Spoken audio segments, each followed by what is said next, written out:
55, 55 और 95 हर उम्र के लिए यकसा मुफीद, मफाद आम्मा का आलम बरदार। जरूर सब्सक्राइब करें, लाइक करें, शेयर करें और बेल आइकन प्रेस करना न भूलें। Rabbani the scholar YouTube channel.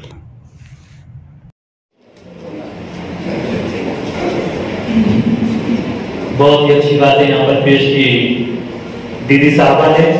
यहाँ पर मैं एक ऐलान करना चाहूंगा कि जो किताब यहाँ मंजर यहाँ पर आई है, उस किताब की एक्चुअल कीमत जो है वो 500 रुपए है, लेकिन आज के दिन ये किताब 350 रुपए में आपको मिल जा रही है और वहां पर टेबल लगा हुआ है, वहां से आप जाते जाते इस किताब को हासिल कर सकते हैं। वही दूसरा ऐलान ये है कि हमारे जो हिंदू भाई बहने यहाँ पर आज इस हॉल में मौजूद हैं, उनके लिए टेबल पर इंग्लिश कुरान और मराठी कुरान जो है वो मुफ्त में फ्री ऑफ चार्ज जो है यहाँ पर दस्तयाब है।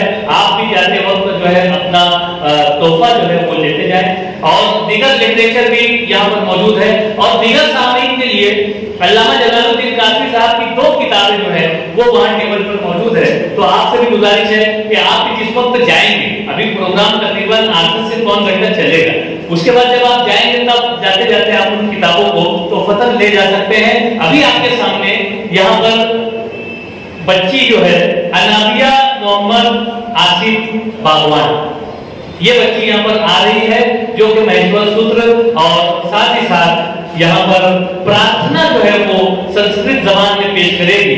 और वो इस पेशकश से कबल मैं चाहूंगा कि हमारे बहुत ही मोहतरम मौजूद डॉक्टर अशफाक अंजुम साहब हमारे दरमियान तशरीफ रखते हैं। मैं इल्तिमास करता हूँ, फरदौस रूमी सर से गुजारिश करता हूँ कि डॉक्टर अशफाक अंजुम साहब को स्टेज तक लाने की जहमत करें।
मैं फरदौस रूमी सर से गुजारिश करता हूं कि डॉक्टर अशफाक अंजुम साहब की खिदमत में गुलकर नजराना पेश करके उनका इस्तेमाल करें।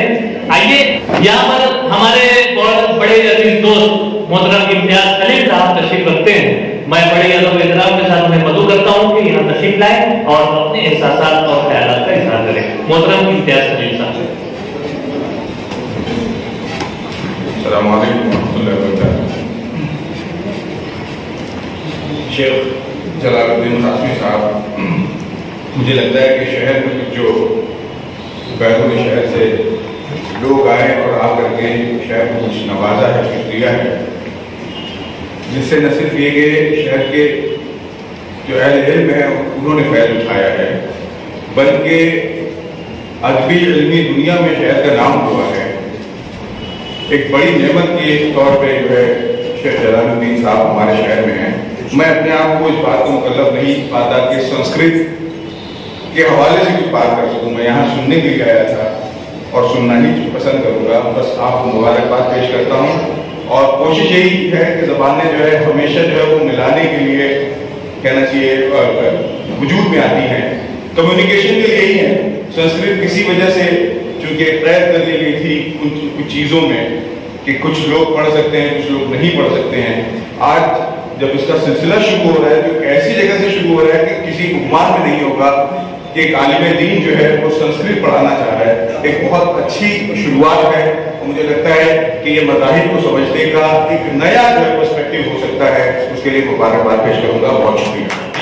आइए यहाँ पर हमारी मोहतरमा शिल्पा राहुल देशमुख साहबा मौजूद हैं, जो कि chairman educare English medium school Jijau brigadier Nashik से वाबस्ता है। मैं बड़े अदब एहतराम के साथ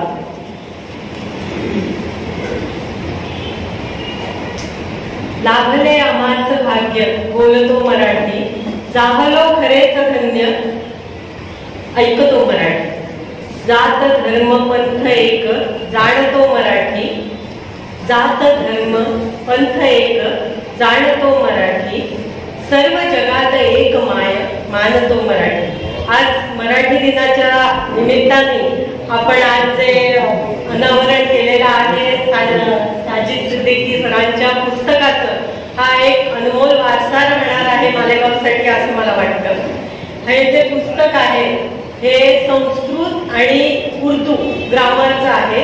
इथे उर्दू, संस्कृत, मराठी, हिंदी सगळं बोललं गेलंय, त्याच्यामुळे भाषा हा अडसर नसेल असं मला वाटतं। म्हणून मी एक प्रिव्हिलेज घेते की मी मराठीत बोलतेय तुमच्याशी आणि बऱ्याच जणांना मराठी समजतं असं मला वाटतं। आणि भाषा हा एक फक्त जरिया आपण म्हणतो पोहोचण्याचा, आपण काय बोलतोय हे समोर पोहोचलं म्हणजे झालं। ती एक भावना आहे जी मनात येते आणि ती भावना ही आहे की आजच्या दिवशी जे इथे अनावरण झालेलं आहे पुस्तकाचं ते म्हणजे संस्कृतचं ग्रामर हे उर्दू भाषेत लिहिलं गेलंय आणि हे फार मोठी गोष्ट आहे असं मला वाटतं। कारण आपण एक संस्कृत श्लोक आहे जसं की ओम भूर्भुवस्वः तस्य वितुर्वरेण्यं भर्गो देवस्य धीमहि तन्नो दन्ती प्रचोदयात्। हा श्लोक याचा अर्थ काय आहे मला सुद्धा नाही माहिती, जो आम्ही रोज म्हणतो आणि समोर बसलेल्यांना तो कळला असेल असं मला वाटत नाही, पण आम्ही म्हणतोय। तर ह्या संस्कृत भाषेवर कुठभर लोकांचं वर्चस्व आहे किंवा होतं पहिलेपासून। आम्हालाही मार्क मिळवण्यासाठी संस्कृत एवढंच शिकवलं गेलं, त्यामुळे 100 पैकी 100 मार्क मिळालेली मी संस्कृतमध्ये। मला काही अवकाठ संस्कृतचं येत नाही, सॉरी सर, पण मी वास्तविकच आहे। आणि ते उर्दू मधनं म्हणजे उर्दू आणि मराठी या भाषा ज्या आहेत या गोड भाषा आहेत ज्या कधीच नामशेष होणार नाही, पण संस्कृत भाषा ही होऊ नये ही तळमळ घेऊन जेव्हा साजिद सरांसारखे उभे राहतात तेव्हा आम्हाला आनंद होतो की ही भाषा कोणीतरी जिवंत ठेवण्याचा प्रयत्न करतंय।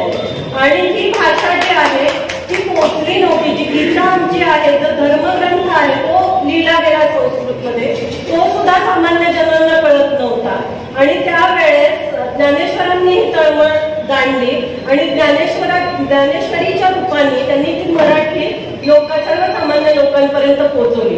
आज कुठेतरी मला असं वाटतं साजिद सरांनी तोच एक ज्ञानेश्वरांचा मक्ता घेतलाय की उर्दू भाषेतनं संस्कृत तुमच्यापर्यंत ते पोहोचवतात, जसं की आम्हाला संस्कृत हे मराठी भाषेतनं ज्ञानेश्वरांनी पोहोचवलं होतं। आणि ह्याची दखल निश्चितच त्यामुळे गिनीज वर्ल्ड बुक घेणार आहे आणि निश्चित घेईलच ही खात्री मला वाटते। आणि जसं मी म्हणते की मी पहिल्यापासून साजिद डॉक्टरांचं बघतोय की मुंगी जशी चालते तसं त्यांचं काम अविरत चालू आहे।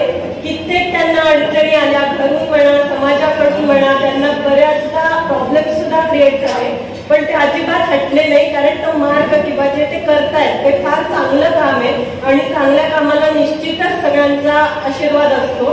त्यामुळे आज हे पुस्तक त्या रूपाने आपल्याला मिळालेलं आहे असं मला वाटतं। आणि त्यांच्यासाठी एक म्हणावंसं वाटतं की लहरों से डरकर नौका पार नहीं होती, कोशिश करने वालों की कभी हार नहीं होती। जय हिंद। बहुत ही सुंदर बात कही, कोशिश करने वालों की कभी हार नहीं होती।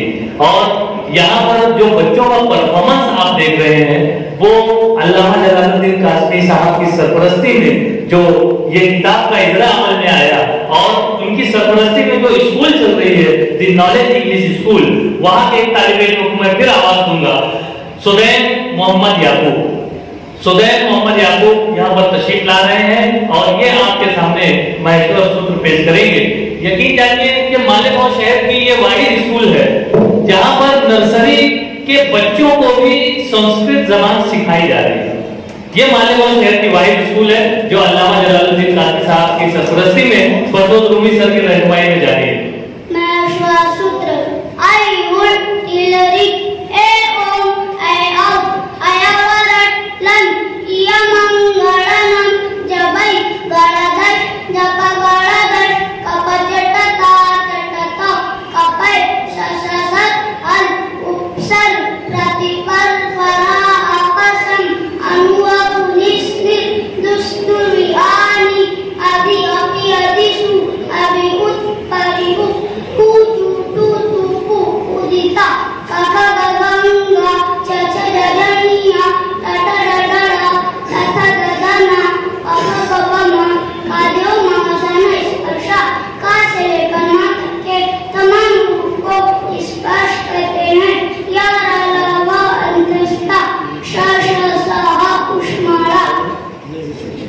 यहाँ हमारे स्टेज पर फैजान सर भी मौजूद हैं।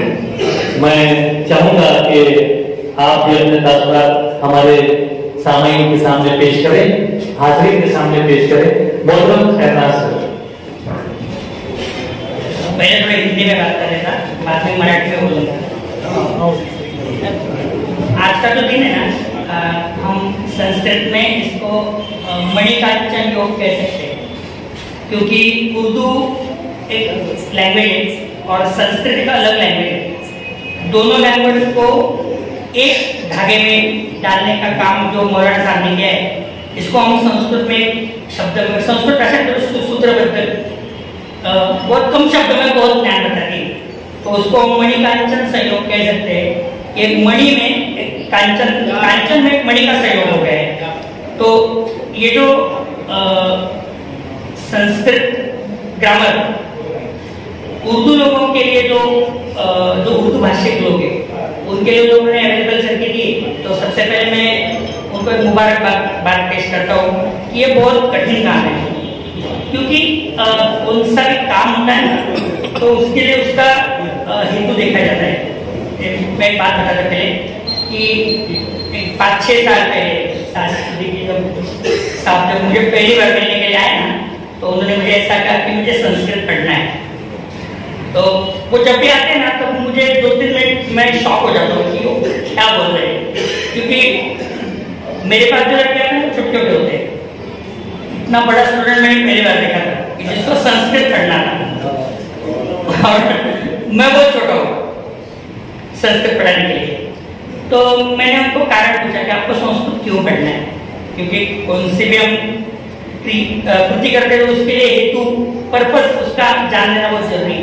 तो उन्होंने कहा कि मैं भगवत गीता और कुरान शरीफ का सार यानी खुदा का बयान जो उन्होंने किताब की उसके संदर्भ में पहले मिलने आए थे, तो उस संदर्भ में वो संस्कृत का थोड़ा बहुत रेफरेंस हमने डिस्कस करके उसका किताब के लिए थोड़ी बहुत हेल्प मेरी तरफ से जितना उसका पेमेंट करके। फिर अभी लॉकडाउन में सेकंड वेव के बाद जब वो मिलने के लिए आए ना, तो फिर शॉक कर गए थे। उन्होंने कहा कि वो संस्कृत ग्रामर उर्दू में लिख रहे, तो पहले मैं थोड़ा कवर कराया कि क्या है, क्योंकि संस्कृत और मराठी में लिख सकते हैं। संस्कृत और मराठी लैंग्वेज लिपि जो है ना देवनागरी सेम, वो मुझे समझने में 5-10 मिनट लगे कि ये हाँ यानी ये हर एक के दिमाग में नहीं आता। जैसे मैं एक बात बताता हूँ कि न्यूटन है ना, न्यूटन ने वो गुरुत्वाकर्षण का जो लॉ है ग्रेविटी लॉ उसको ने डिस्कवर किया। तो वो न्यूटन के दिमाग में क्यों आया? उसके पिताजी ने भी वो सेब नीचे गिरते हुए देखा होगा, उसके पहले भी बहुत सारे लोगों ने वो गिरते हुए देखा होगा, लेकिन न्यूटन के दिमाग में क्यों आया? क्योंकि मैं उसका रेफरेंस हमारे गुरु ऐसा देते हैं कि खुदा ने यानी ईश्वर ने, अल्लाह ने, गॉड ने, जो भी शब्दों पर जाने बैठे देंगे, लेकिन खुदा ने उनको चुना है इस काम के लिए। तो मौलाना साहब को मैं ऐसा इसका आकलन करता हूँ कि खुदा ने उनको चुना है कि संस्कृत का जो ग्रामर है वो उर्दू भाषिक लोगों के दिमाग में जाना चाहिए। उनको पढ़ने के लिए वो आना चाहिए। इसलिए तो खुदा ने उनको चुना है ना, तो ईश्वर प्रेषित है, क्योंकि हर एक के दिमाग में नहीं आता। इसलिए फिर से मैं उनका हार्दिक अभिनंदन इस किताब के अनावरण के लिए कहता हूँ। और भी थोड़ा उसका चिंतन किया ना, तो बाद में पता चला कि मणिकांचन जरूरी ये त्रिवेणी संयोग है, क्योंकि आज मराठी भाषा दिन की मराठी भाषा दिन, उसके उपलक्ष्य में संस्कृत और उर्दू ऐसे 3 लैंग्वेज को एक ही दिन में हम पब्लिश कर रहे हैं। तो ये मेरे ख्याल से त्रिवेणी संगम है। अभी मैं आपसे गुजारिश करूंगा थोड़ा मराठी में बात करें कि संस्कृत के बारे में जो मुझे कहना है ना, मुझे ऐसा लगता है कि मराठी में अच्छी तरह से आपके सामने रख सकूंगा कि जो संस्कृत भाषा है ना, संस्कृत में वाक्य आता है की संस्कृत भाषा भारतवर्षस्य समृद्धा भाषा। संस्कृत भाषा आहे ना ती भारत देशाची सगळ्यात मोठी समृद्ध भाषा आहे। त्याचं एकमेव कारण, एका शब्दाला सगळ्यात जास्त प्रतिशब्द फक्त संस्कृत भाषेमध्ये। आणि संस्कृत भाषेच्या बाबतीत सुभाषितकार असं म्हणतात की तावदेशा देवभाषा देवीस शास्त्री पुत्रे यावच्च वंश सार्याणाम तावदेशा ध्रुवत्वा। त्याचा साधा अर्थ असा आहे की जोपर्यंत या जगात चंद्र तारे पृथ्वी म्हणजे आपल्यासारखे लोक आहेत, आर्य लोक जोपर्यंत या जगामध्ये आहेत, श्रेष्ठ लोक जोपर्यंत जगामध्ये आहेत, तोपर्यंत या भाषेला मरण नाही। त्यामुळे लोक किती शिकतात, किती प्रमाणात शिकतात, त्यापेक्षा ते कसं शिकतात आणि ती भाषा म्हणजे दीर्घकाळ टिकणारी आहे। मौलाना साहेब त्यातले देवाने म्हटलेला एक व्यक्ती आहे की जो संस्कृत भाषेला उर्दू लोकांपर्यंत पोहोचण्याचं काम करतोय। कारण संस्कृत भाषा ना तसं पाहिलं ना महासागर आहे शब्दांचा। आपण जर साधं इंग्लिशच्या तुलनेत कंपॅरिझन करायला ना, तर इंग्लिशमध्ये एका क्रियापदाचे जास्तीत जास्त 4 रूप असतात, ज्याला इंग्लिशमध्ये ना V1 V2 V3 V4 शालेय भाषेमध्ये main verb, past tense, past participle, present participle. For example to go, went, gone, going. ही 4 क्रियापद सोडून ना 5वं क्रियापद गोचं नाही इंग्लिशमध्ये, मराठीत पण नाही, हिंदीत पण नाही। तुलनेमध्ये सांगतो, आता या गोराला आपण संस्कृतमध्ये कन्वर्ट केलं तर त्याला आपण गमगच्छ असं राहतो म्हणतात।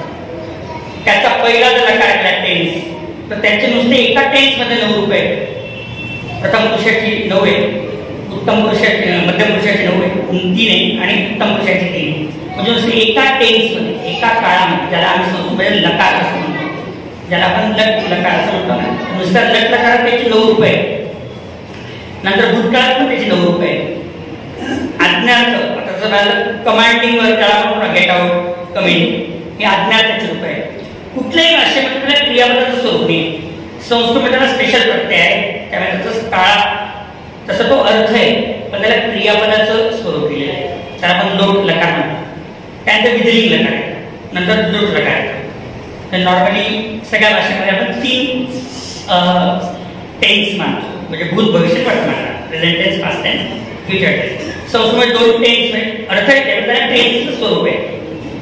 म्हणजे नुसतं साधं गणित केलं ना, तर एका क्रियापदाची एका काळामध्ये 9 रूप असे बेसिक 5 काळ आहेत। 5 झाले 45, म्हणजे एका धातूचे 45 रूप आहेत। त्या धातूंना 2 पदामध्ये विभाजित केलं, एक परस्मय पद पण असतं, म्हणजे संस्कृतच्या बाबतीत सांगण्याचा प्रयत्न करतोय मी। समृद्धता सांगतोय की त्याचं उभय पद केलं ना, त्याची 90 उदाहरण आहे। आणि हे जे मी सांगत आहे ना, हे फक्त ऍक्टिव्ह व्हॉइस वरती मर्यादित, कर्तरी वाक्यासाठी मर्यादित। कर्मणीमध्ये केलं ना, डायरेक्ट 90 मध्ये 2 करून टाकलं। एका क्रियापदाची उभय परिमाण 180 रूप तयार होतात एका धातूपासून। बरं, आता हे सगळं जरी पसारा वाढत जातो पुढे, पण हा जरी संस्कृतचा पसारा असला ना, तरी पाणिनीचं संस्कृतचे व्याकरण काय तर पाणिनी त्यांनी तिथं सूत्रबद्ध रचून ठेवलेलं आहे, त्याचे टेन्शन येत नाही।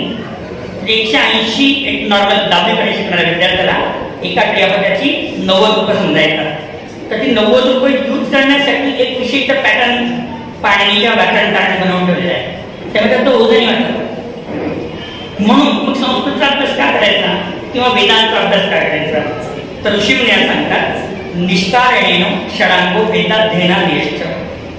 कुठलाही भाषेचा अभ्यास, कुठल्याही विषयाचा अभ्यास हा कुठलाही हेतू न ठेवता करायचा असतो.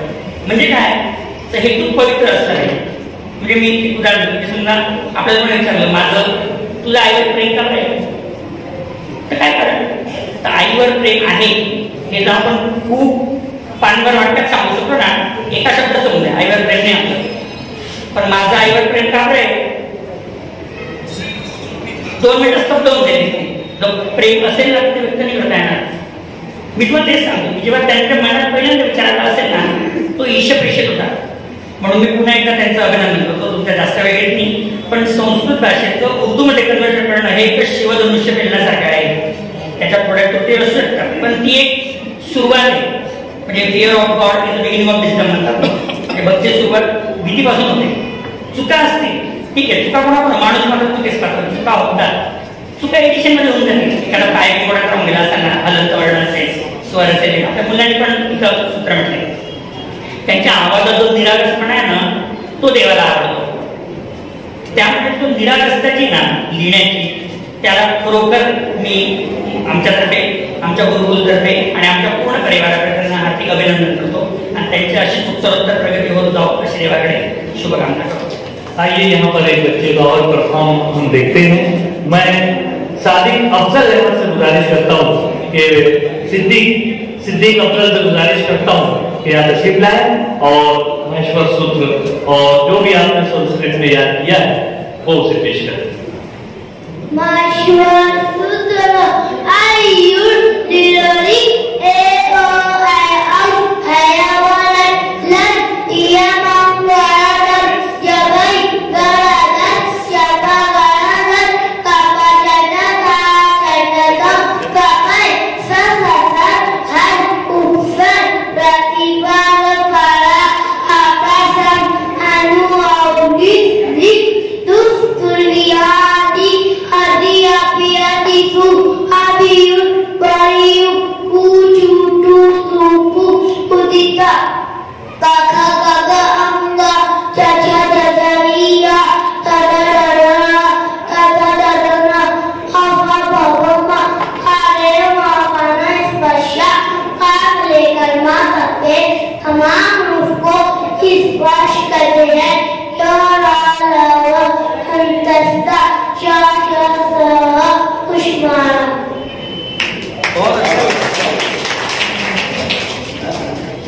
बचपन 55 और 95 हर उम्र के लिए यकसा मुफीद मफाद आम्मा का आलम बरदार. जरूर सब्सक्राइब करें, लाइक करें, शेयर करें और बेल आइकन प्रेस करना न भूलें.